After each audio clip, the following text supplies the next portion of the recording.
You seem like you had a lot to say about this, so I'm gonna bring it up. Sure. Do you think it is possible, or do you think people actually have a true version of themselves? Um, and do you think people are actually able to be that person?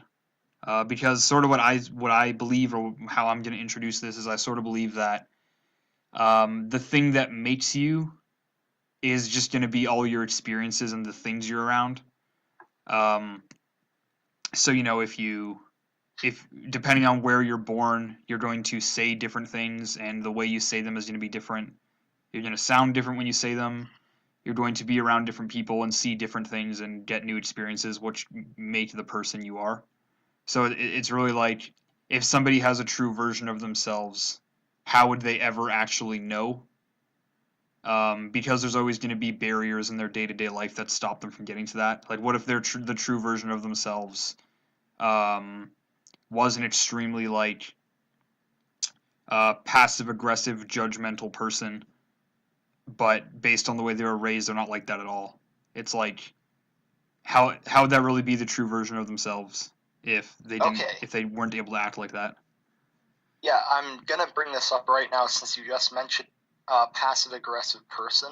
Yeah. I totally think so. One of the kind of key blockers or inhibitors or whatever to your true version is definitely like physiological stresses in your life. So let's say an easy or some kind of weird analogy is normally let's say you're walking down the park and I'm coming up with this on the top of my head. Or let's say you're at the office, you're with your boss, and they're just like a coworker, and they say, Josh, can you go deliver these papers for me? Um, and at this point in time, like you're the type of person that'd say, no, you got to do your own work, Jim. Okay. Yes. Except it was different today because recently you broke up with your girlfriend and you're just kind of mentally unhinged right now. You're kind of weak and unsure of things. So because you're like that, so you're not going to fight it. You're just like, oh, okay, whatever, Jim, I'll just do it. Why not? And so I think, like, just as a little example, that kind of physiological thing where your mind isn't in the right space because of an environmental factor, um, you strayed away from your true self in that regard. But yeah, there's also other things about that, I guess. Do you think you know your true self? I do. This just be a personal thing. I feel like everyone has the potential to do this or like think like this at least. Um, so this is like, so if you've ever heard of, I don't want to like bring this up, but I think this is a really good example or like anecdotal thing. So with some autistic people, if you've ever met one, they're always different because they're people. Everyone's different. But let's say he's a really introverted one, and so whenever you talk, you don't really know him that well. You're just like schoolmate, passerby, something like that, and you'll just say something to him, and 9 times out of 10, when he responds, he'll just be he might take a few seconds to respond because he's kind of comprehending it, and then I'll say yes or just no. He won't elaborate, just basic answer. And because I know this, because that's exactly how I act in public. Like, even if I have, I don't know, like a whole monologue or sentence going off in my head, if someone will be like, hey, Josh, sign this form or something, I'll look at the form and them for several seconds and just then I'll respond finally. And here's another thing, really weird. So this also has to do with true self. So when I will speak to you or me, or not me, just you, I'll, yeah, maybe like a deeper, kind of more monotonous voice. Everyone says my voice is monotone. It's not monotone too much right now because I'm talking to a dear friend of mine. But if I was with someone else that I didn't care so much All right, about, continue. sorry. Wait, what? Did you do something? No, I'm saying like continue with what you were saying. Oh, sorry. Sorry again. Wait. I was monotonous voice. Were you just gonna say that my voice is tone right now? I was not. Oh, okay. I thought that you were gonna say that. All right, I'll get you back on the right track with the question.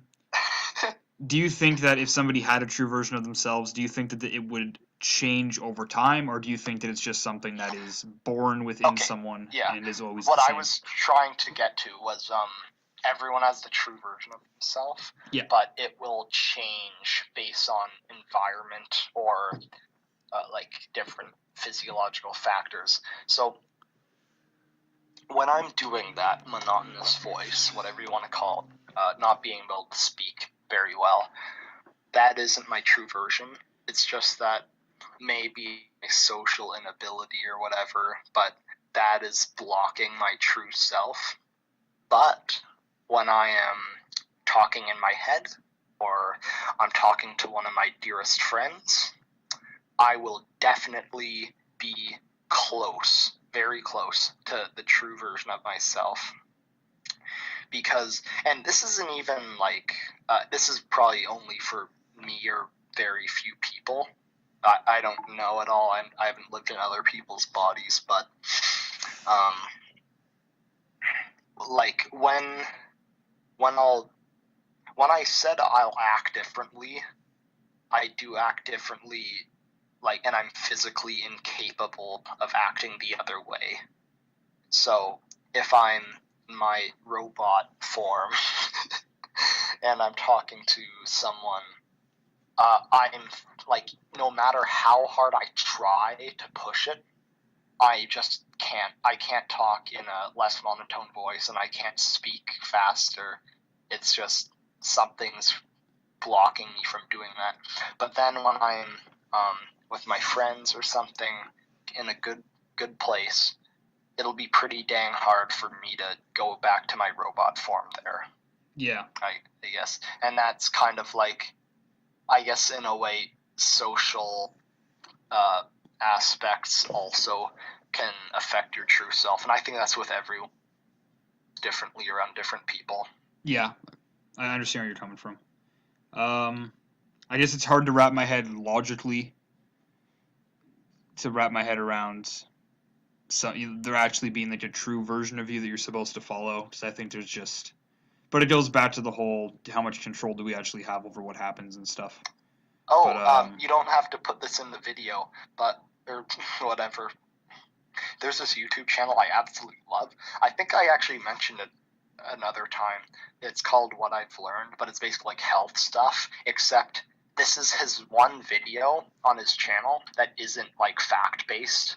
Yeah. It's more of like a subjective thing, but it's about, do we have free will truly? Yeah. We've talked about this quite a bit. Yeah, you told me about the video.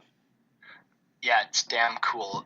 It's one of the biggest questions in life. Is like, do we actually, have control over what happens to us?